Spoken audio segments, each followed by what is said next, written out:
Welcome to the official Catchup podcast. The boys are back in town. How are we doing, gentlemen? Chris, are you alright?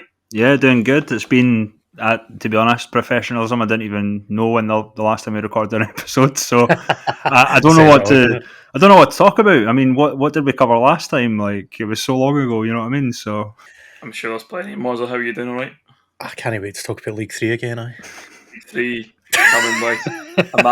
Imagine the scenes if League 3 was actually a thing. But imagine. Apologies in advance for this silly throat of mine. I've been overindulging in singing at hockey matches for the last 2 days, so I sound a bit hoarse, unfortunately. But it's one of those. It's the great time to start a podcast again when you've got a voice like this. But yeah, I'm sure there's plenty we can talk about in the Lowland League and the West of Scotland and East Scotland and South Scotland. So let's get straight into it. Just a shout out to our sponsors, the Soccer Shop Direct. Check them out on Twitter at the Soccer Shop D. Or check out their website www.soccershopdirect.com for all your football equipment and team wear needs. I did that absolutely off memory there, boys. That's not bad. Impressive. I forgot all about it. I was like, better put that in there. But I shout out Soccer Shop. Been chatting to those guys in the last few weeks as well. So we should have a discount. I don't know if we've not had an episode for so long. I don't even know if we're still technically sponsored. But well, if Andy's listening, let me know what that discount code is because I'm potentially buying some stuff. So hit us up, hook a brother up, as the saying goes. But yeah, where are we at then in terms of the football? Let's go to the football. We haven't talked an awful lot about football in the Lowland League or any other leagues in a while, but who's top of the table so far, Chris? I guess it'll be Bonnyrigg. Of course, they can. I think they can win win the title tonight against Cumbernauld Colts. Though Colts do have a decent record of ruining parties. I think the East Kilbride, for example, I think could have won the league at theirs a few seasons ago. Here's your first debate, because we don't know if they actually can win the league tonight. If they win the night, nobody can beat them to the playoff spot. Right. But technically, I believe either Rangers or Celtic B can catch them. So then we get into, if they actually did, would they be getting the title? And is that a can of worms we want to open straight away in our first pod back? What? Why not come back with a bang, eh? I'm sure there's plenty. Let's have a wee bit of positivity to be fair to Bonnyrigg. I mean, they've been it's been a long time coming for them, I think. I mean, their first season in the league, they were chasing Kelty. We all know what happened with the coronavirus and whatnot. And the second time, they were probably a wee bit unfortunate as well. I think they had a few games in hand over teams and whatnot. But yeah, delighted for Robbie. The guys, I mean, it's fair to say so far anyway, they've been the best team in the Lowland League. The table doesn't lie, as the old saying goes. So they've been solid, both attacking, defensively. They've been the best team, and if they can sort of seal, I guess.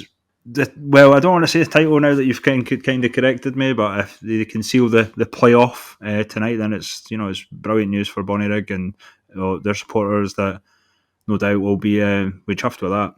I think they've been the class outfit, haven't they? Other teams have been dropping points here and there, and they just haven't. Regardless how well they've played, it just seems to be that they always win 1-0, they always win 2-1. They get a kind of set piece goal when things aren't going their way and turn things around, and they deserve a shot. After the whole Kelty thing with COVID, I don't think anyone begrudges them a shot at the playoffs. So I just hope they can actually take their chance and go all the way, because as it's shaping up, it looks like at bottom end of League 2, Cowdenbeath will probably be the club, but they've been picking up points recently, so it's not going to be a foregone conclusion, and they'll need to be right at the top of their game to get up. And obviously you've got the Highland League to worry about as well, so I'm really interested actually to see how the playoffs go this year. I agree. Obviously they've done well, and they've had some great results over the past few months and kept that rolling. And our teams have kind of fell away from the kind of the pack. They've always been there and thereabouts. So fair play, and obviously we're massive candidates for promotion relegation to the League 2. So we obviously hope that they can get past the Highland League team. Is it going to be Fraserburgh, I think, maybe? It's right off for grabs now. I've just got the table up in front of me so we don't mess this up. Basically, you've got Fraserburgh and Bucky, who have both played 24 on 62 and 61. So it's just a point between them. Brora are 2 points further back with a game more played, and Brechin are on 55, having played 24, the same as Fraser Brumbucky.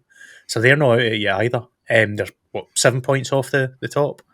So technically, even Inverurie are maybe still in with a very outside shout at 53, but so it looks like a four-way race. It's a testament to Bonnyrigg again, because obviously it's much less close in the Lowland League. We've mentioned, we obviously, have a wee bit of a laugh with getting set pieces and penalties and whatnot. Penalties. But at the end of the day, you mentioned it earlier, Mozza, but they take their chances. They won one goal. They can win by one goal. I just feel like sometimes Bonnyrigg they don't even have to be at their best sometimes, because I've seen Bonnyrigg play a lot better and maybe not get the wins, but it seems to be like they've had everything going for them. They've been consistent, like you said. So massive props to them. Certainly, I think at the start of the season we all thought maybe East Kilbride would be the favourite, but yeah, Bonnyrigg have shown that they've been right in the mix again. So yeah, I'm delighted for them. Talking about East Kilbride, I think for me they're probably one of the teams that disappointed so much in the season. They obviously had a pretty poor start at the beginning of the season, but they seem to have obviously climbing the table. But I think for me, I thought East Kilbride were going to be the team to win that league, and they've kind of fell away a bit. Their squad's been in flux of late as well. They keep letting guys go and bringing guys in. I know Joe Vittoria's came back, so there's a few familiar faces that have turned back up again. And to be honest, I don't think that would have happened if they still had a shot at catching Bonnyrigg. Like going way back to end of January, I think most teams had basically made them champions elect at that point. And hence you've seen a lot of changes since. But at the time, I don't want to kind of put my neck in the chopping block too much here, but I think time might be running out for East Kilbride if they're pushing for getting up, because every year now, potentially you're going to have a team for the West or a team for the East coming up who are going to be just as strong as Bonnyrigg have been. And it's going to get tougher and tougher to get out of this league. I think in fairness, I actually think Chris Aitken's done a fantastic job, considering the horrible start. I think he's actually kind of settled the club a wee bit, but Aye. We're on good terms with East Kilbride at the moment, so don't want to say too much, but they don't have a good track record of keeping managers. But I would love to see Chris Aitken get a chance of this next season.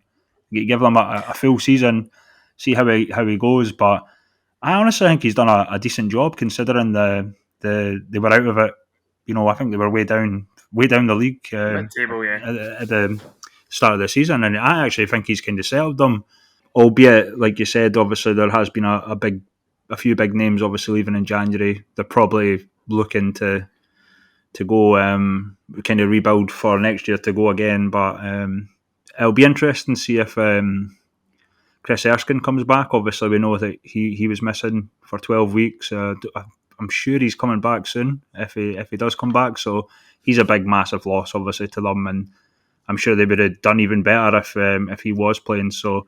But yeah, East Kilbride have a decent squad, and I think we have to give them credit for one thing that not a lot of the top teams do. But I've seen a lot of development players get a chance at East Kilbride in the first team, and that's it's not been unheard of from the very top teams. Obviously, I think look at Spartans. Obviously, they always kind of believe in their youths, but it's not been a main thing for most top teams. And East Kilbride have gave the lads a chance this season, so. Good to see. Yeah, but however they did let Jamie Finlay go on loan to Syngenta. That was a sad day for all involved. I must admit, when that message came in the group chat, I was pretty gutted. Syngenta's got some team, by the way, for the level they're at. Yeah, aye, for sure. And Jamie Finlay's a cracking striker. I didn't see how he got on the weekend if he played or not, but my views on him, he's a player I'd love to see. Certainly it could win if we had the chance, but yeah, I think. Looking around the league, then let's look at maybe something that was maybe more of a surprise this season. Spartans in the top three of the league. Chris, Spartans. I wouldn't say it's surprising. I think the last couple of seasons have been that old world transitional.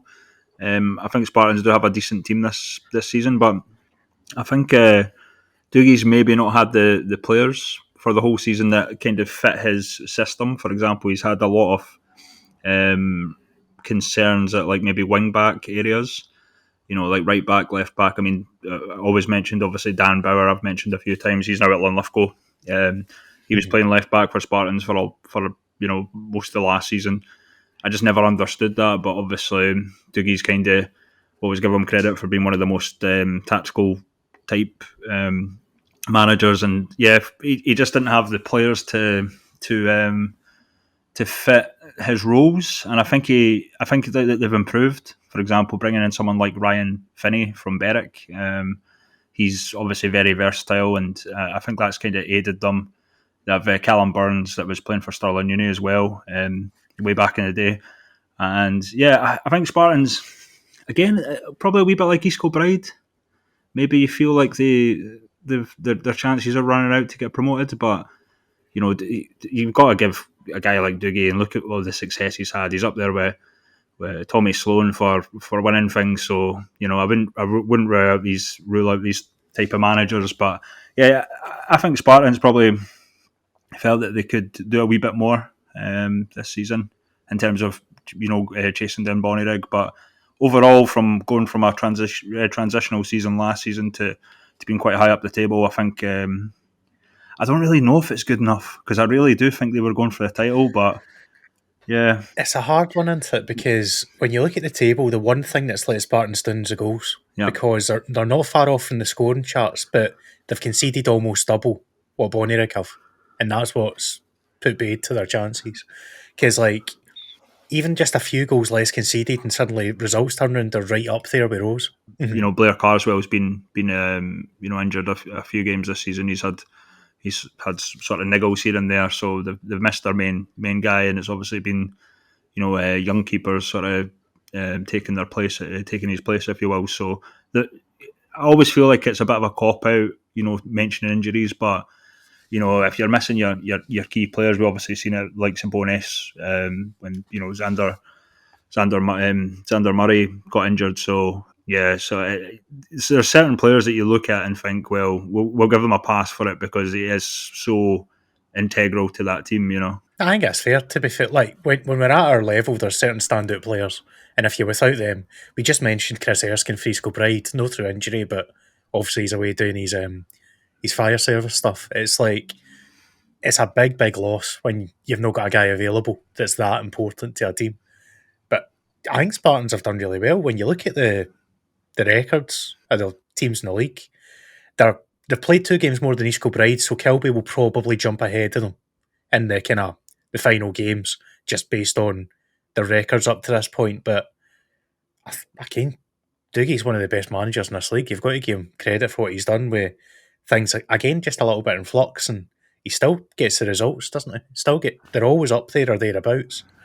And they've got ahead of Civil again, which was a chat at the start of the season who would come out top in the Edinburgh side. So they've put paid to that debate there. Apologies to Xander Murray and Xander Miller. I know they used to play together, but I always confused them. So yeah, Xander Miller.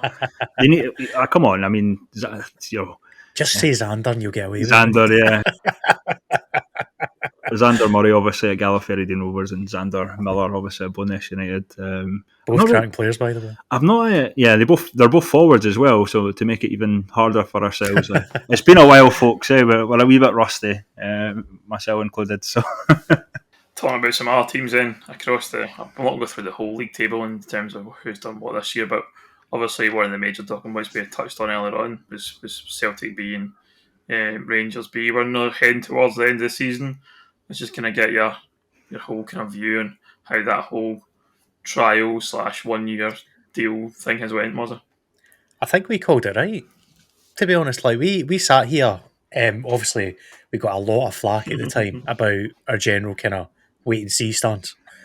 But we've kind of called it in that we said we didn't think they would win the league, but they'll be right up there, and that's kind of how it's played out. I don't actually think we've had any Rangers v Celtic B derbies yet, have we? It's next week, Saturday. It's Saturday coming up. Because he delayed the initial one. It was meant to be, I think, when the COVID rules came back in, and it was meant to be at either Ibrox or Celtic Park. But to be honest, like when we played away at Celtic, we gave them enough of a game, but they were just a level above us. And there's some young boys there that will make it. Whether they make it at Celtic or not is a different matter. But I think the year's experience for the boys that play for both of them will be really valuable. And we'll probably see most of them end up at SPFL clubs out with the old firm. Let's be honest. Like, there might be one or two that make it. You're looking at Allegria because he got a bit of money spent on him, the likes of Tony Weston on the Rangers side.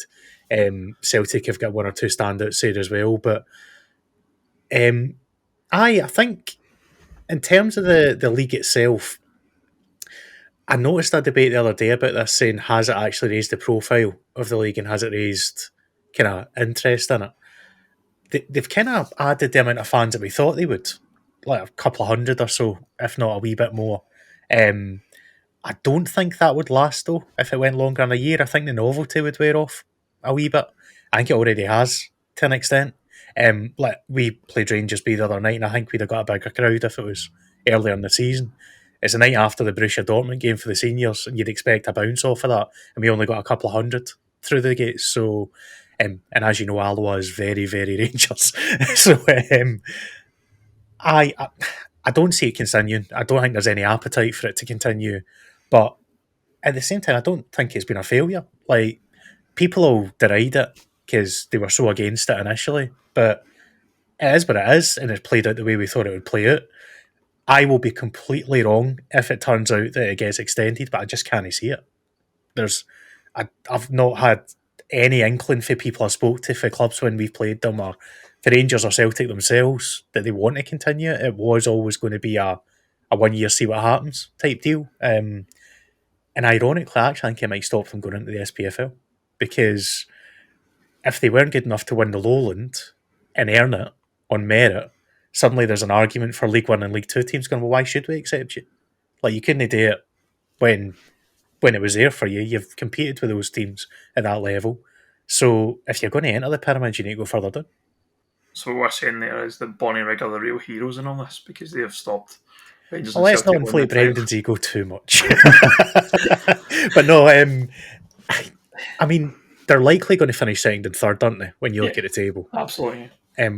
But for a kind of a last wee run by East Kilbride, it might knock either of them out of the running. But Bonnie Rig will still finish quite far ahead. Yeah, I think you're right in everything you said there, was in terms of the that whole kind of trial, if you like. I guess it probably was a trial, and if it suited the Rangers and Celtic, maybe they would have wanted to come back in, but there doesn't seem to be that much of an appetite for it. I mean, has it been good? I think I've enjoyed it personally from a fan perspective, being able to find out more about these players that are in the both squads. You look at the boy Moffat; he looks like a great player, and I think he's probably the one you look at and say he's the one that's going to be ended up probably playing for Celtic. He already has done this year already, and I think looking at him and playing, when you see him playing in the SPFL Prem, he doesn't stick out as being a poor player. He looks well and capable, so I think he's the kind of guy that you're going to expect to go up and be there in that squad and fight for his place within. Maybe not next season, but maybe he goes out and loan to. I know there was talk potentially. Was it Aidan Montgomery as well? I think he played a few games at the start of the season. He's been on the bench a few times. He's been in the squad, and I think he's played for the B team since for Celtic, and I think there was talk I'm going to Kelly at one point on loan and things, and maybe that's the kind of moves for these guys next season. So he's moving on loan to the Championship, like the boy Allegri has done. I think he went to Partick Thistle, was it? He's just going to Thistle the weekend. So there's definitely, I think, a scope there, and it's been good. And I think it's gave that little bit of spice to the Lowland League, and I think it's something I always talk about. It's not. It was never going to be bad press. You say the football purists, they were all, I don't want B teams, blah blah blah. But it wasn't that bad in the end. After all the crap that was said beforehand, I don't think it was as bad as everyone really made out. And I mean, to play devil's advocate, because I know fine well what people will say after the way we're talking about this. They'll say, it's benefited Rangers and Celtic, but has it benefited the other clubs? Has it benefited the league? And I think we'll need to wait and see on that front. Like, there's no way of telling right now. There's money being injected into the league. How that gets spent, we'll need to wait and see. I think the social media output has improved greatly. Like, when you look at the graphics that are getting put now, and just generally, I think there's been a fair bit of work going on that side. We'll just need to wait and see. Like, I don't think it's hindered the league. For all the fears about, it'll be a pariah league, nobody will take it seriously. I don't see any long-term issues with it. Like, next year it'll be forgotten about as soon as, well, my opinion, a West team comes up and suddenly that'll be the big buzz. It'll be, are they going to go and win the title and get promoted into the SPFL? And kind of folk looking further up the pyramid, looking at Kelty going up, Cove potentially going up, saying who's next to go all the way up to the championship. So it'll blow over. It's certainly benefited us, I must admit. We've got a few old firm fans, but for me, I think it's all about the players. Like you mentioned, guys like Owen Moffat, Robbie Fraser, who was in the last team of the month, got a contract a couple of weeks after being in the team of the month. I don't know if we have any link there, but I think there's an appreciation, I think, from from both sides that I've noticed, from the young guys at Celtic and Rangers, which I really appreciate. Obviously, I think Celtic have been a wee bit more like such and such featured in the Catchup team of the month, which is great press for us, obviously. But yes, some cracking players, really good guys that I think we've obviously mentioned that probably will be playing higher up. And what we want is obviously guys like Owen Moffat playing for Celtic, and he started in the Lowland League, and I mean that would be an incredible story. And to see him at the start of his career playing at this level is kind of a wee bit special, actually. I think for me anyway, because I am such a big believer in development football. Obviously, although we love this level, it's always great to see guys make the step up, and hopefully they will go on to play in the Championship and the Premiership. One guy obviously that's moved recently is obviously Nicky Reid from Pennycook. He's moved up to Edinburgh City. Guy I harped on about for years when he was playing for Spartans, and delighted. Hopefully, I mean, he can go as far as he wants. He just needs to work hard, and he's I think he was, for his age, he's probably one of the top players in East of Scotland, and obviously Edinburgh City have picked up on that. They've made the sign-in, but I think we'll go back to Rory Payton as well, a Gala. I mean, he's playing in the Championship now. I think Queen of the South, he was amazing.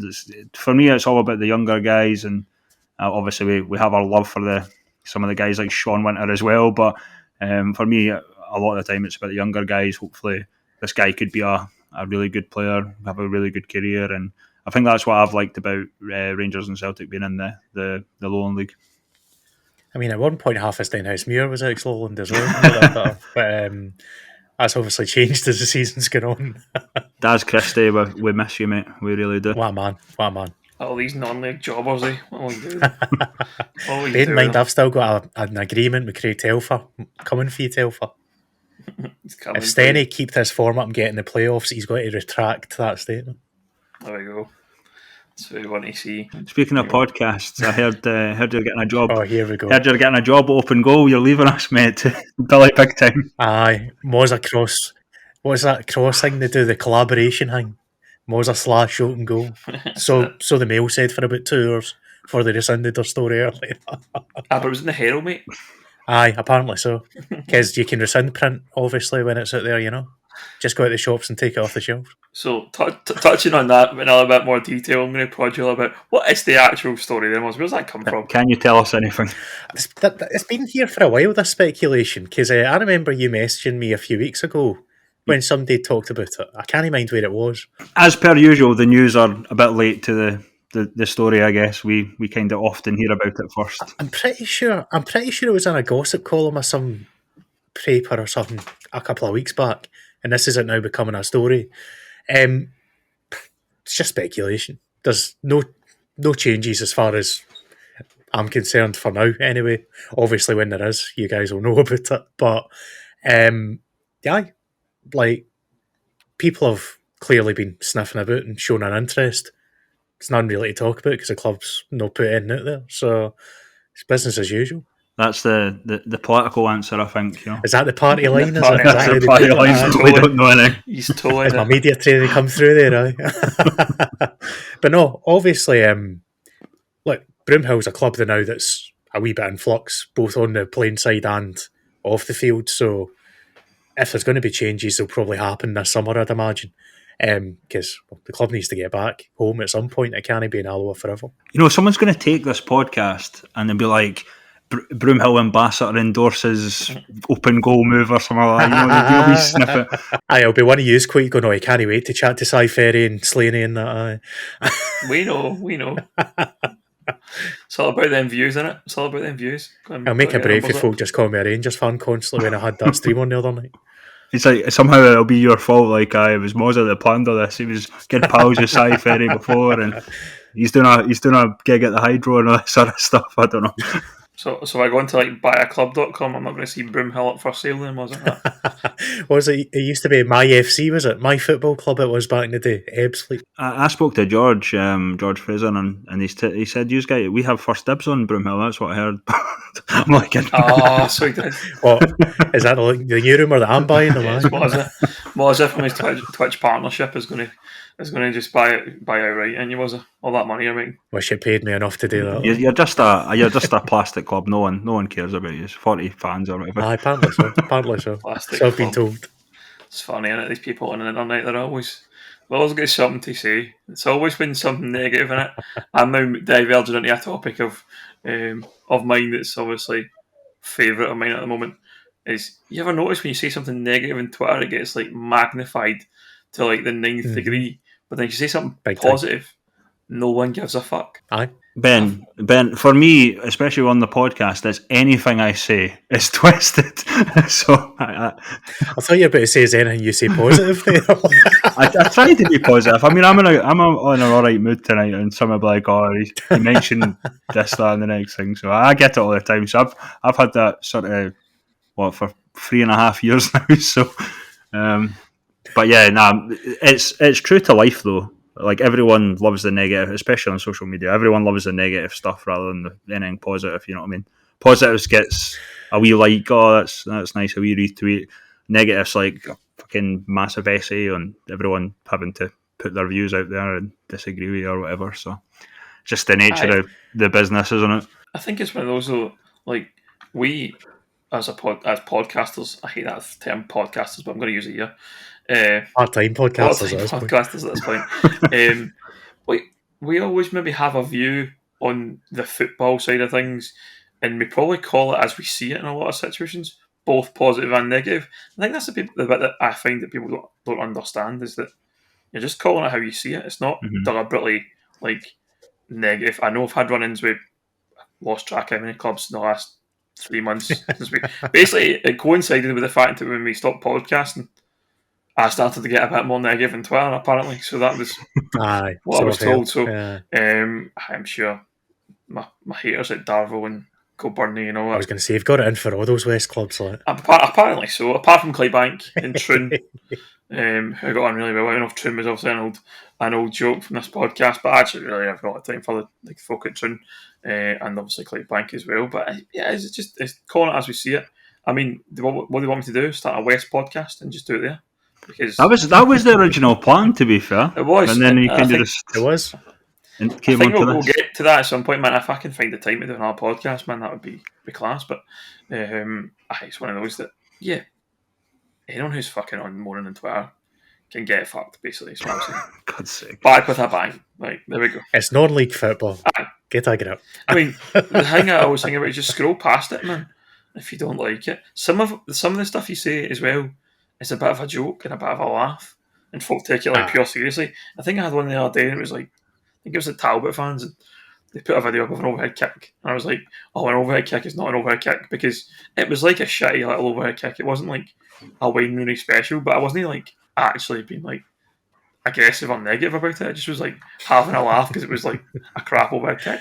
But I think this whole like Corona thing has made folk go mental on social media though. Like everything's literal. It's like cabin fever. Everyone just goes mental about the smallest wee thing. It is what it is. But I can't wait for what happens if Broomhill do get taken over or something in the summer, and then I've got to deal with that nonsense. That'll be great fun. To be fair, if you think I'm harsh in your club, you should get on my Twitter and see what I say about Spurs, because I fucking hate them most weeks. And he even loves them. I love hate equal. So if I'm harsh on your club, it just means I actually kind of probably like you in a sense because I want you to do well. So I always say that, like, if I'm negative about anything, it's probably because I actually think you're a decent team or whatever. So it's not an excuse, but it's just the way it is. I mean, like, fucking Spurs, man. I shouldn't mention them, but they do my nothing. Spurs. I mean, we're not a podcast that would say that we're always positive. We're not always just saying that this guy's great and this guy's great. We've got two sides to the story, and sometimes we have a situation where Moz has got a view that's positive, and I might have the negative spin on that, and Chris might be the referee, and vice versa. You know, it could be that, and that's the thing about this type of podcast is that it's good to have three different views on certain topics, and because not every podcast you have is going to be everyone agreeing, which you see in certainly other podcasts. It's just a pure happy clap, and whereas we're a bit more close to the bone, I think maybe is the phrase. We're like the rebels of podcasting, maybe, or something. Is that maybe a wee bit too honest for our own good sometimes? Maybe, yes, maybe that. That's how petty it is. I mean, Mozza had his specs on earlier, and I'd tell him to take them off because I'm the only specky bastard on this podcast. I'm surprised Mozza never told you to take your hat off, because he's got the exclusive rights to hats in the house. It's fine because it's a different type of hat. I mean, if he was wearing a beanie, he would just. So Mozza's got exclusivity on caps. So that is. The funny thing is, I've actually got I've had a haircut and everything. I don't even know why I'm wearing it. It's just the habit of the podcast wearing a beanie here. He's a new man. He's been positive and Bonnie like Andy's haircut. I know. Madness. What's getting on? The time off's done well. Obviously. Well, looking far down there, we'll go back to the Lowland League for a bit and just see anything surprise you boys in the Lowland League so far this season. Dalbeattie start. I know they fell off lately, but like Dalbeattie were on fire early doors.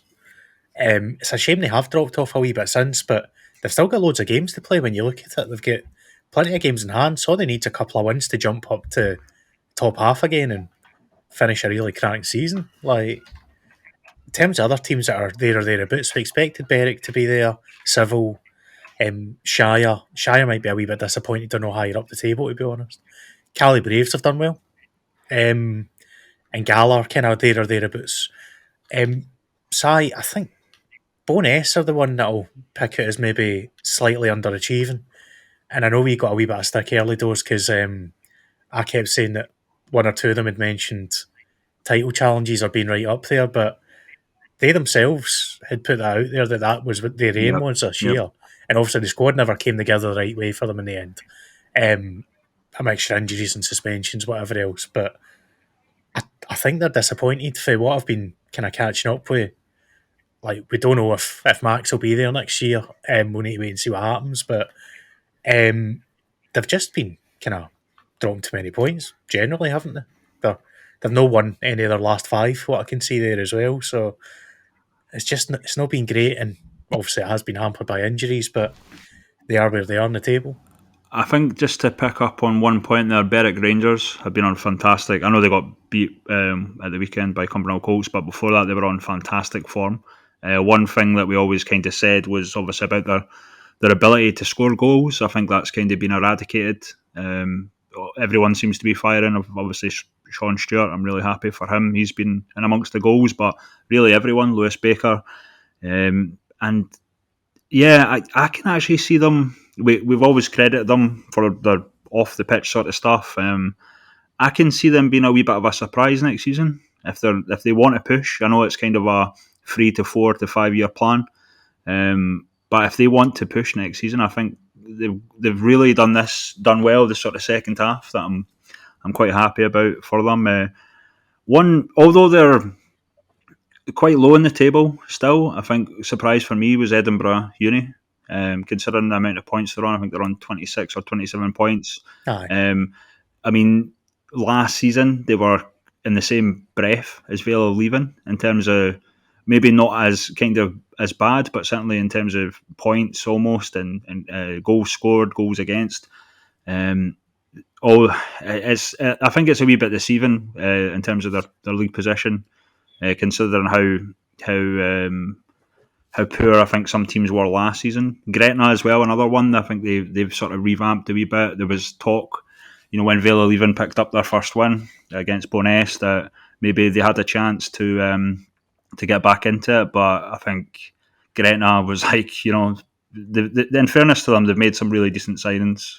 It's hard to really say because the results haven't always gone their way. But I think there's serious quality in that Gretna team now, where Not to say there wasn't before, but I think there's more sort of experienced players, guys that have played at the level. Obviously, we know like Ollie McDonald can get goals for them, and he's came in and done really well. So Gretna really depends on how it unfolds, because obviously we at this, at the moment, the sort of second team at the bottom might also get relegated, but yeah, Gretna, in fairness, have done well and kind of distanced themselves for Vale, even when people thought that Vale even might have caught them at one point, and now it kind of looks like they're down there themselves again. But apart from that, obviously Edinburgh, as I mentioned, Edinburgh Uni, Gretna, civil service strollers, kind of fell away a bit recently. They've kind of picked up again, but they were on amazing form. Stirling Uni, again, they were kind of not so great this month, but certainly the month before they were doing well. It's really weird. I mentioned it in the team of the month, but at least the top 12 teams, I think, mostly were on decent form. So it was really strange that, albeit it might have been draws here and there, most teams are actually kind of picking up. Or had, certainly in the last 6 games, claimed some decent points, bar maybe the bottom 4 teams. So Cumbernauld Colts, they've done the opposite of what they used to do. They used to start brilliantly and then fade away. They've done completely the other way around this season. They've struggled and then suddenly they're winning everything, left, right, centre. So Colts traditionally have always been a sort of top end team. I think they'll be disappointed with the last couple of seasons, but one thing I think that I think they actually have a great team. I'm probably either jinx them or overestimate them to what they can do. But one person that's always been brilliant, and I'm not just saying that because we're part of the fan club, but Sean Winters done amazing this season. I think he's had nothing to prove to us or anyone else. We know how good he is, but he's came into Cumbernauld Colts, and I think he had a wee bit of a chip on his shoulder for what happened with Kilbride, and he's I hope there's talk that he's maybe hanging up the boots. I think he's mentioned a couple of things, but I think he could, if he keeps fit, could do another season or 2, because I think he's done brilliant, and I'm not just saying that. I think he's done really well at Cumbernauld Colts. He seems to be. I mean, he's had the captain's armband obviously over Stephen O'Neill, who's been out. So it's one of those where I don't know with Sean. I have a feeling that he's had something to prove to himself, and I think he's done it.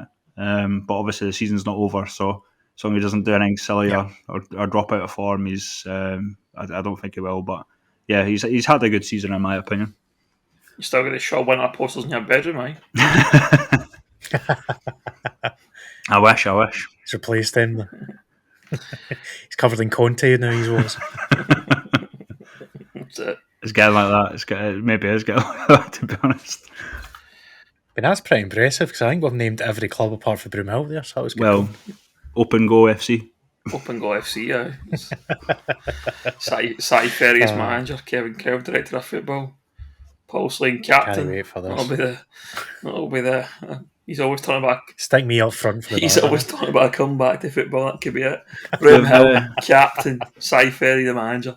There we go. We've not. There's 2 we've missed. Obviously, Gallagher-Dean, Neil Hastings, obviously away to Livingston as a first team coach. Great move for him. Mm-hmm. Jimmy Scott, I think, is going to do an incredible job. Obviously, they beat Bonnyrigg in the cup, which was a massive shock. It's early days for Gala, but I think if he continues the work in Neil Hastings, I think where are they in the league? They're sort of just below the sort of. It's in 11th, sitting mid-table comfortably. Yeah, and the only other team, obviously, is Stirlingshire. A few of the guys on loan, like Kieran Offord and a couple of the St Mirren boys, I think the East Stirlingshire are kind of considering they've not. They're in transition a wee bit. Yeah, considering they've not got the money they had a few seasons ago. I think they've done really well this season. They've kind of been. Yeah, it's hard to really judge them because, well, obviously we've got 2 extra teams with Rangers and Celtic in the league, but yeah, I think Shire are doing all right. But next season it's going to be more difficult. We're either going to have a top West or top East. I better say top South team in the league as well. So they go again. I mean, whoever comes up from the West or the East or whoever, they know they're going to be right up for it. If it's Trinent or if it's Auchinleck or Pollock or Darvel, yeah, it's going to be tough because they'll be going straight for the title, like we've seen, obviously Kelty and Bonnyrigg in the past. So yeah, it's up to these Lowland League teams such as East Kilbride and Spartans to pick up their game and go for it as well. It's going to get tougher and tougher, especially now that, if anyone isn't aware, the new Lowland League board did commit to talking about further relegation as well as other. I think the line they used was further cooperation with Tier 6. Is that right, Ben? Or working like together that, yeah, or some description. So potentially we could see more relegation coming in, which we need, and we've long been campaigning for it. But I'll stick to what I said at the start of this season. What they should do is keep 18 teams, promote the winners Yep. of the West, East, and the South if they're licensed, and then just keep going with 3 relegation spots. Because I think an 18 team league has worked this year. So. In comparison with the 16 team league, because the worry was, but that hasn't really been an issue. Like, we're having to put Lowland Cup games earlier than normal to fill gaps. So I don't see why we wouldn't keep it 18 and just get all the champs up. If there's any champs that aren't licensed, go to the second place team, and if not, maybe even open to a application at that point like it used to be, and just get things moving. Application, that would cause drama. That would be. That's what it used to be, though. That was the old rule. They did change the rule, though, so I believe that there wouldn't be applications now if a team's not eligible. Somebody would just be saved from relegation. Right. So technically, if the West, East, and the South champions were all unlicensed, then Vale wouldn't go down. So I think that's, I believe, it's a rule now. Coming on to the West, and I think the only danger that you have is Pollock. I don't think they've not got the licence at present. And I think they're working on it, are they not? Yeah, I mean, I think they are, yeah, but I mean, for them, it's probably, they've got to get the floodlights in. I know they're trying to raise money just now to get that, and I don't know how it's going to work in terms of, do they need the money first, or are they going to get the money behind them to do it? Well, they're over halfway already, aren't they? So I'd imagine they'd be able to get as a down payment and go for them. Yeah, so that'll be the one worry, I think. It would be just like the West or Pop to win the league and not have a licence in the year that could actually get promoted. That'd be peak West, I think. We always talk about the cinch. That would be like the cinch version of was it build base now? Peak build base.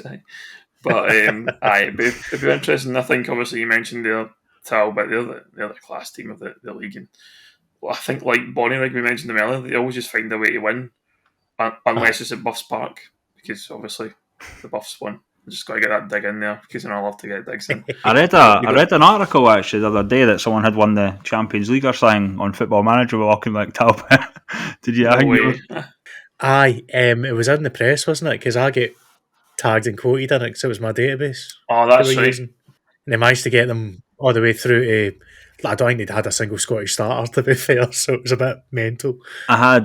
I think if I remember correctly, there might have been some players at Talbot. I might be lying about that, but I did pretty much the whole team and backroom staff to the Football Manager database, and I was thinking maybe I've overrated that. I read that, and I was like, oh god, people are going to be asking questions that someone's done that. No, I think he just cleared the squad constantly and got new players in and kept going up and up. I think they're fairly rated. Like Craig McCracken always gets recommended when you're League 2 level, for example, and I think he could easily play League 2 if he wanted to. He's a good player, no doubt about it. Both centre backs at Talbot, McCracken and McPherson are like two of the best centre backs in the league without a shadow of a doubt. You know, they're excellent. I mean, they've got a great squad, and absolutely. I think having watched them play like recently, I didn't think they were the same Talbot as you were used to. Like, I think when Talbot came to town, you always were kind of worried and happily kind of sit in and try and kind of play them at their own game. Whereas I just felt I didn't feel any fear in that game, and we got the result. We were on our format day. I mean, don't get me wrong, it was a greasy penalty that was saved, and we scored the rebound. But they're a good sign. I think they're still looking at the table. Obviously, you're looking at Darvel. Darvel have got about 90 million games in hand because that incredible pitch the whole pitch is never ready. best most money spent in a pitch, I think, so far this season, and they're struggling to get games. So the bigger question for Darvel will be, will they get all their games played in time before the playoff? Because they're probably going to be starting playing 3 games a week, probably fairly soon, to try and get all those matches played. You know, so it's going to be tight. They've obviously got the fortunate position that they've got the floodlights and down at Recreation Park, so Yeah, they can, but can they sustain it? I think the form is the thing. I think they have to win pretty much every game. They got a result against Pollock at the weekend, which is obviously a rival in that title challenge. But can they actually sustain winning pretty much every match to the end of the season? I'm not too sure. Well, as it stands, they're 8 games behind Pollock, but then Auchinleck played 3 games less than Pollock and 1 point behind. So you think Talbot's Should do, yeah. in the driving seat, right? Darvel, you've got sitting 17 points off with 5 games in hand. So even if they win all their games in hand, they're still chasing. 2 points Yeah. off, which isn't a lot. But So if Talbot potentially go and win out and Darvel drop a game, then that's done and dusted. this point in the season, you'd rather have the games played and the points on the board. And I think you're right, Ben. I think it's going to be a big ask for Darvel. And we always go on about these sort of money teams, if you will, but don't say that, Chris. Whoa, calm down. they'll be whoa, calm. No, they'll be disappointed. Come on, let's face it. We were talking about honesty earlier, but there's a lot of talk of the money teams and stuff. It's just got nice dressing rooms. We talking about just nice dressing rooms, comfy seats. I'm not trying to wind anyone up unlike a certain Mr. Ben Grant there. Mr. Grant, everyone knows it. I mean, I think I've said it before, probably in this podcast. I can't remember I have, but I think the thing for me about Darvel is we all talk about the money. See, if I'm Darvel, I'll just play up to the fact that they probably have a bit more dough than everyone else. They're probably spending more on their subs, for example, are probably getting paid as much as some other teams' top players, and that's fine. They're not the first team to do it in the league. I mean, Cowan have done it 20 years ago, won all 6 trophies. Talbot have done it. Pollock have done it. Hurlford did it as well. Glenafton, they've all been there. I mean, it's not as if they're a new thing to the West of Scotland. Obviously, it's new to the West of Scotland because it's a new league, but in terms of junior football in the West of Scotland, it's not a new thing coming in and bringing in money and taking a team that's maybe at the bottom to. Because let's face it, Darvel were just like in a middle of the road championship team until the money arrived. So let's be honest, it's fine. I mean, I'm absolutely for it in terms of I think it adds to the story of the West of Scotland, and it gives a bit of spectacle. People talk about Darvel when they go and play in the Scottish Cup and all that, and obviously we haven't really touched on that yet. But Clydebank, Auchinleck, and Darvel have done pretty well and shown that they're absolutely capable in the Senior Scottish Cup. So fair play to them, man. It's probably for the best that we are not controlling our socials, because we'd just be tagging Black Rooster in every post just to wind folk up. So it's one of those. It's money's money, and if they get up and win the league and they get promoted and win the Lowland League, then brilliant. It's a good story for Ayrshire football. But, I mean, I don't know why Darvel gets so much hate, because there's other teams in the West that are paying out money. I mean, 100%. And the East, for that matter. I mean, it's not uncommon. Exactly. But I think if somebody's wanting money in a football club, play them. As long as it's not going to go beat Tong and make the club go bust. Yeah, I think the thing about the Darvel thing is that them as a club make out they're not spending money. They always suggest that. You see Mick on Pine Bovril commenting a lot and things like that about the money situation. It's just leave it, man. Don't bite to these folk like me on Twitter. The wind-up merchants. Folk like me on Twitter making comments, and he's always replying.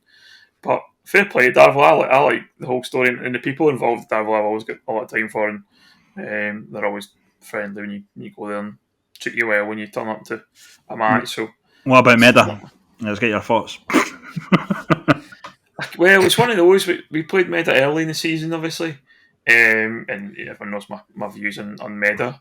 But it's one of those that my rivals, we hate them as a football team. That's the way it is. I mean, that's how. Do you notice how meek that was? We hate them. That's the voice. That's actually generally the voice. Sorry. This is a political answer like Moz earlier. It's one of those, you hate them. And if they did well, I would be like, well, fair play, applaud. But that's about it. I'm not going to be retweeting any of their positive posts. I love how earlier on we were talking about Ollie as being quite brash and saying what we think, and we've had all three years give a slightly kind of measured answer, because Chris had to talk about Bonnie again earlier. So it's the new us. We're slipping back into it. Getting there. It's like, come on now, eh? This is what gets me abuse. It's like, oh, you're talking nonsense. You're not being genuine on this sort of stuff. By the way, I was just going to jump in with, because we've talked a lot about the West, you mentioned about Trinent in the East, so we should probably have a look at the East, and then we'll look at the South as well, because I actually quite fancy St Cuthbert's to give a game if they manage to win that league. But Trinent are actually struggling a wee bit to get up and win that title now that I'm looking at it, because Cookie have played a game less and they're a point ahead. So it'll come down to the fixtures. And for all Trinent's got a great goal difference, if Cookie stick ahead of them and using that game of hand, they'll be the ones that will be challenging when Lithgow at the top. This is where I'm going to give the political answer, because everyone knows that I really like Pennycook. So, yeah, Aye. may the best team win there. But yeah, I'm on the Cookie. It's interesting how it's all shaping up, though, because the West is really going to be a battle to the end. So's the East. So they should be ready for those playoffs, ready to hit the ground running. One of the biggest signings, I think, in sort of even in January, obviously Chris Renton leaving Kenbeef to go to Trinent, so they're going to be chucking everything at it to get promoted. But Pennycook, yeah, I've mentioned them. Obviously, I like them. I think they've got a fantastic team and fantastic manager. So they did struggle. They've struggled against West teams before, so that could be interesting for the playoff picture. But it's different when it's when everything's on the line. Basically, you've got your whole sort of fan base behind you. Always think whoever gets the home game in the second leg, if you will, I think always has the advantage. But yeah, I don't want Callum Elliott to fall out with me. So yeah, I'll not say too much else about the East of Scotland. Obviously, rows of Lithgow Road's been really good all season as well, haven't they? They've bounced back for a disappointing season last time round. See, Tommy Coyne left them as well to go to Pollock. He did, which was a interesting one. Bit of an eye opener. Short-lived career, moved on to, was it Gartcairn, was it maybe? He's moved again, isn't he? Gartcairn. Was it Drum that he's Drum Chapel one or two, I think he signed for you. From Pollock, but obviously I still would have won Lithgow Rose. I scored about 300 goals or something. I wouldn't be doing my job right if I never mentioned St Cuthbert in the South, because I think they are going to win it, St Cuthbert Wanderers, and they've got their licence now, so it's not like last time. How does it work with the promotion relegation thing then? How with them, so it's not promotion relegation, the playoff then from obviously St Cuthbert's got a licence. It's a round robin. A round robin, aye. Right. Aye. The same way it was when it was Bonnyrigg, Brox, and Pennycook. Was it Cookie was in that one? Yeah. And Bonnyrigg got up with like basically a last kick of the ball, if I remember rightly. That was great that year, that round robin 3-way playoff. So I hope it is a 3-way playoff again. And obviously I hope to get all the games, because that was brilliant drama the last time that happened. I think we should make that a plan to go to that round robin and get some of those matches. Yeah, definitely. Do it, guys. One thing I will say though, although we always talk up the East and the West, Jordan Williamson and St Cuthbert's aren't mugs. Like they've got a decent side for the level. So whether they can take on the likes of Talbot or Trinent or Pennycook or whoever it'll be, I don't know. It's a tough one, but this is what I don't like about playoffs. I think they should. I think if you win the league, you should be up, and I've always believed that just from a sporting point of view. But if say Talbot have a bad day or whatever, or a bad game, I mean that it can be over within a leg sometimes, depending on how things go, and that's football. That's the excitement, as you said. Obviously, we saw it with East of Scotland when Bonnyrigg came up to the Lowland. So I'd be excited to see a kind of a round robin between three clubs. I think that would be exciting, albeit sporting wise, I'm obviously against that. I'd like to see all three of them get promoted because they're champions of their leagues, obviously. So I must admit, I actually think the round robin gives St Cuthbert more of a chance, just the way that things can play out. And I like Jordan. I've had a chance to have a chat with him. He was at a Broomhill game about a month or so back. We had a bit of a chat. He's got some interesting kind of ideas and thoughts, and make no mistake, they're going to be trying to win that playoff. They want up. Yep. They're not under no illusion about the task that will be in front of them, but it's not like in years past where you might have heard people say, oh, Threave don't really want to go back up to the low and they wanted to go out voluntarily, or their heart might not be in it for any other team that's pushing. there's not going to be any issues there. I can guarantee you St Cuthbert won't up. One thing I've learnt about certainly football from that region, Dumfries and Galloway, like they're very proud of that region. Like you look at Yeah. teams like Annan and Queen of the South, and whoever, if St Cuthberts are in the playoff, I'm pretty sure the whole region will get behind them and want them up. So Definitely. could definitely be. Well, we always talk about the sort of intimidation factor of maybe going west or coming east to these well supported clubs. So I wouldn't rule out a decent crowd for St Cuthberts if if they're whoever they're playing. I guess if they are in the playoffs, I mean, it would. Yeah, I think it would be a bit of a spectacle, and certainly up for a day out, guys. Definitely. I think for me, I think when you look at obviously being a lot closer to the west, I think for me, I've mentioned it before, but Talbot are beatable this year. I think before you maybe looked at playing Talbot and you would say they're like formidable. They'll be a tough team, but they've dropped points a few times this season to the likes of like Rob Roy and things like that. So it's not as if it's not impossible to beat Talbot. I think that's always the view before. So yeah, I think when it gets to that point, if it's Talbot, then fair play. Obviously, Tranent, if it's them, or Rose or Cookie, then all those teams are good sides, and we know they're going to give either side a game. Obviously, it depends what happens in the West. I think probably the West is the one. The West needs are the two ones that are still very much up for debate in that regard. Whereas St Cuthbert's have got it. It looks like sewing up without them actually having a complete bottle crash. I think would be the only thing would stop them from. Well, they've got 6 games left and they've got a 3-win cushion. Yeah. They've got 9 points. So you'd imagine winning half their games to see it out. You'd imagine they'd do it. Absolutely. They've only drawn 1 and lost 1 and won 16. Put it that way. Certainly it's an interesting run in both those leagues, and be looking forward to that. I didn't realise it was a round robin, so that's pretty interesting. I'm looking forward to seeing how that plays out. I thought it was just like a playoff, kind of like pull out the hat and see who gets who sort of thing. So that'll be. I mean, if Pollock won the West, it would default to a 2-way playoff if they weren't licensed in time. Right. So back to the old school way, but obviously we kind of want all 3 to have an opportunity. Yeah, I think we want all 3 to go up automatically. Yeah, I'll need to look into Pollock in a bit more detail and just see what the story is with them. I'd like to think if they're sitting top, they're going to be trying to get that license done for. Well, I think it's like May. I think you need to get it done by now. So I know we as a club at Cohen are going through that just now and doing all the bits and bobs and had our audit done already. So it's more. You'd like to think a precedent was set with Bonnyrigg because it gave them more time and they eventually got their license and got up. Yeah. So it's not the old way that it used to be by March, the end of March, I believe the rule was that you had to have everything in place and ready. So we'll see what the SFA say, but they're not exactly the most quick at making decisions. So I'll probably get kicked down the park. Well, no one's mentioned the removal of the border yet. Of course. Everyone's forgotten about it. As annoyed as I was about that at the time, I don't actually think it will have much effect.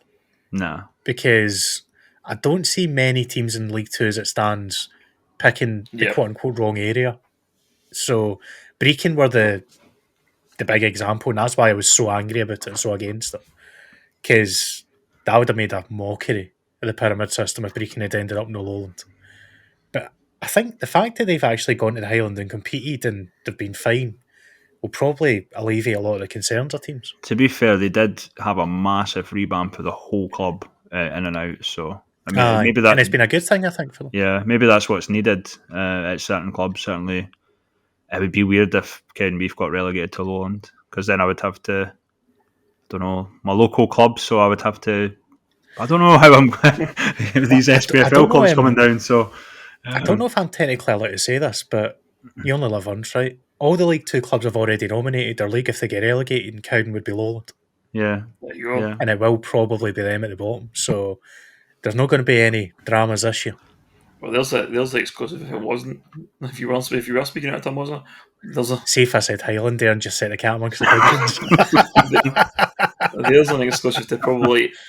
I'm pretty sure it's out there, so I don't know if it's an exclusive or no, but not.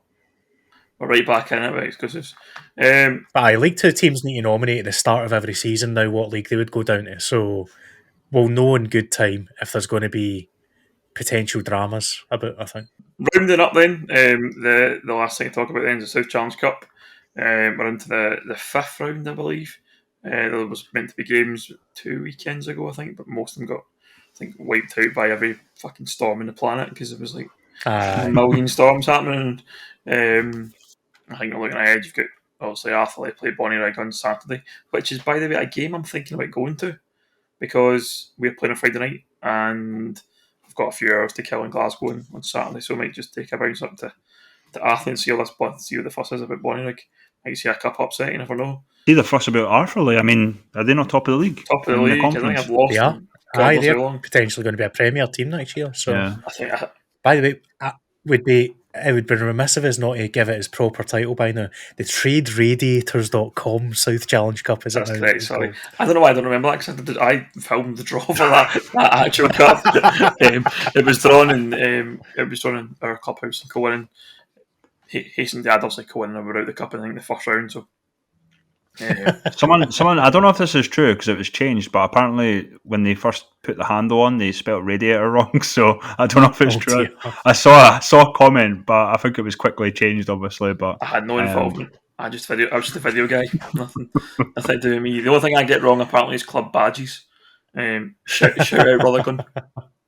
Cinch, to be fair, the SPFL. I mean, we go on about Sky Sports, but you know, a recent video from the Cinch got Livy's old badge from like maybe 2000 or something. Right. So I mean, they're just copying Sky Sports leader, aren't they? Like, I don't think they can make a correct graphic anymore. They always seem to must be pulled from Day or something like that. And they must just get it. I just didn't think they care, to be honest. It could be that, yeah. Their team of the month annoys me. But the midfielders are always like it looks like they're off the pitch. It's like, come on, guys, just bloody. That's right. Yeah. It's so annoying. It annoys me, OCD wise, in terms of how I kind of move things around. It just annoys me. So, well, I quickly read through round 5 of the South Challenge just so I've got it. So a lot of these are going to be round 4 ties that haven't even played yet. The first game is both of those. So it's either Beath or Bo'ness that are going to face Cumbernauld United or Petershill. Bo'ness Athletic face East Kilbride. Civil or Genefield will face Maple or Darvel. Dundonald Bluebell or Trinent will face Arthur or Bonnyrigg.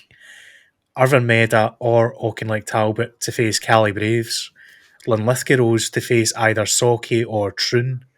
University of Stirling to face Pollock, which is an interesting one. Vale of Leithen or Thornywood United to face Spartans is the final one. I managed to get my P's and my Q's there eventually.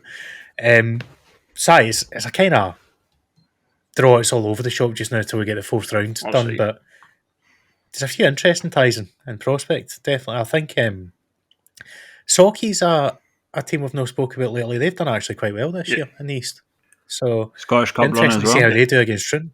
Troon are a team I think doing well as well in the West. I think predominantly thought of Troon probably 2 or 3 years ago. A team that were probably you'd have said when they're going to be in the bottom 7 or the bottom 6 for the if you'd known about that. But they obviously the COVID season, I think they were sitting second in the league up until everything got stopped, and they've been I think they're sitting like 8th or something like that. I think they're probably going to be safe for relegation at this point.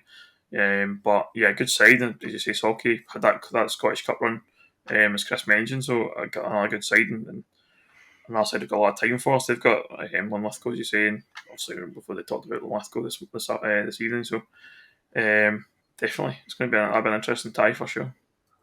Linlithgow, just quickly, I think we touched on a wee bit with the East, but Linlithgow, one of the best things they done was get back Gordon Hurd. I mean, he's just transformed that team. The forward line, you know, guys like Mark Stowe and Alan Dockett. I mean, it's just it's tough when you're playing against them. I think if they brought him in earlier, I think they might have been up there. But Linlithgow, I don't know. I think they're probably out of it now. I've never checked the league table, but. Start of the season, I think they could have really went for it if they had Purdy in charge. Elsewhere, any other ties that stand out in the 5th round, please? I'm going to call one out straight away and go with University of Stirling versus Pollock. Shout out Chris Geddes. He owes me a hat, by the way. Just going to say this. I did him a solid Plenty of hat chat today. Did him a solid back in a few weeks back. So Manuel's me at one of those fine university still in Bunnets. Get it sent up the road. But yeah, I think talking about the football, it'll be an interesting game. We know Uni can turn up. They beat Hurlford in the last round, so Pollock a different beast to Hurlford for sure. But I think it'll be close personally. It's been a weird year for Uni this year. We didn't talk about them too much in the Lowlands review, but they're just a point separating them in Edinburgh. Uni, Yep. so they're still fighting each other for kind of supremacy there. They've kind of had the old issue coming back of no putting away teams when they probably should. Like when we beat them at Fourth Bank, I've never seen a game that we should have lost like that in my life that we somehow get 3 points out of. So it's just one of those things, I think. But cup ties, as you say, Ben, they've done it already this season, so we'll see. It'll be an interesting kind of measuring stick for Pollock. One thing I like about these sort of Stirling Uni sort of West East teams is hopefully they get the respect that they kind of deserve, because obviously we know the sort of old attitude they're like, oh, Uni teams, blah blah blah, kind of get looked down on. But funny enough, just behind the scenes, I usually do I actually kind of message Chris sometimes, but I've been a wee bit quieter with him, so hopefully he's no missing my chat, obviously. But no, Chris knows exactly. He'll be frustrated at how certain things have gone this season, because we know that Stirling Uni, given how good they were last season, I think they could have progressed, but it's difficult. It's difficult because obviously they won the Bucks again. They're still in the sort of the cup competitions of the Uni League, so I think it's tough, obviously, trying to prioritise sometimes, and again they'll be going through the thing at the end of the season where they're losing a few senior players, and it's how they rebuild. There's a couple of guys that have came in that you think they can do a job for them, but Stirling Uni, yeah, I think they'll be disappointed in terms of the Lone League, but on other fronts I think they'll be quite happy, especially on the university fronts. But I think we need to remember that we're coming out of these sort of two COVID seasons, so we have had a few weird ones, but I think next season is probably going to be the real season, if you will. Not taking I agree with that. not taking away anything. Like, for example, people are going to say, "Oh, Bonnyrigg never won the real season league or whatever." No, I'm not saying that. I'm just saying I think we'll see teams back to their best and back to more capable next season when it's kind of back to normal, really. Aye, we'll finally get all this restructuring done as well, so we have full leagues in the West rather than the conferences, and I believe the East are going to follow that, albeit it will come down to a club vote, won't it, at the AGM for what they were saying. For the love of God, no Lowland League 2, man. I am not for that at all. That has been mooted though, hasn't it? It has been mentioned. There's a few rumblings of that, I think. Certainly from what I hear on the Twitter. We'll wait and see. I think the easiest and simplest solution is just to get further relegation for the Lowland. Yeah, I think everyone's on board with that in practice, but obviously it's always that getting the teams to vote for it is the issue. Turkeys vote for Christmas and all that, isn't it? That's the age-old saying. I guess it's the same in the League 2, is it? League 2 teams aren't going to vote for further relegation because it'll jeopardise your teams that are towards the bottom of League 2, so... But then it's a new league board, so we might just see them kind of sweep it through. You never know that they've not got any kind of history going against them or for them. It's a clean slate, so we'll see what happens. Yeah, well, that's pretty much it from us on the official Catchup podcast.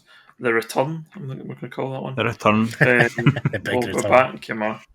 Got the fuse back out on board for everyone to chop up and dissect whatever way you want. I'm sure there's plenty to talk about off the back of that one. But just before we go, Mozza, where can we find you? At Mozza Plays on Twitter. Just save the open goal chat, please.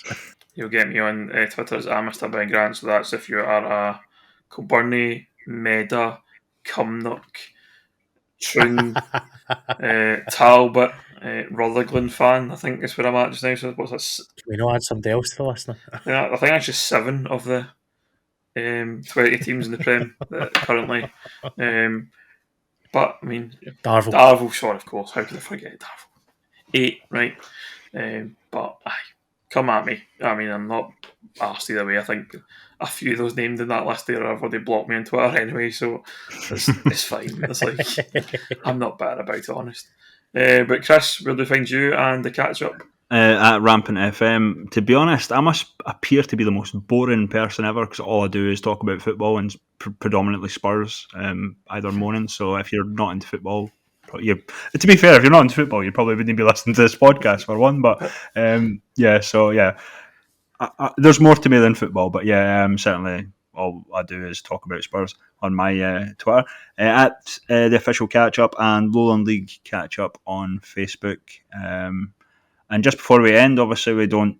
The golden rule, anything like this, is not talk about politics. But I think we'll make an exception for the people of Ukraine. Obviously, horrible news last week, and we hope they put up a good fight against the Russian aggressors, if you will. So yeah, all the best to people in Ukraine, and I hate always doing this sort of thoughts with them, but I think it's important for people to realise that it's going to be tough, and obviously no one wants war in the 21st century. I think people might have or have been lucky, or might be lucky to have or had relatives that were World War II and have horrible memories, and the fear that happened then. Obviously, kind of went on a bit of a tangent now, but our thoughts are with the people of the Ukraine, and hopefully they put up a good fight for their independence and sovereign. Yeah, I think it's not exactly a controversial thing to say. I think most like-minded people will be fully behind Ukraine when it comes to this, and fully against. It's not the Russian people; it's the Russian government. It's one man, Russian leaders, one guy, and one guy basically. But obviously, everything implicated with that. I mean, there is a link because obviously, up till recently, Brecon have had young Max Kusharovsky. I didn't know we were going there. I believe for that's that, how you man. say something. I had no idea where you were going with that, Mozza. I was going to give you the most tenuous link ever, but no, he's now on loan in the SPFL somewhere. Kelty. I think it might be Kelty. He's going to AI. But it's a horrible, horrible situation. I don't think we want to dwell too much on it because we'll leave it to folk who actually know what's going to happen without sticking their oar in too far, just obviously to put our thoughts out there. Yeah. Absolutely. Echo everything the lads have said there. And thanks all for listening, and we'll catch you soon. Cheers.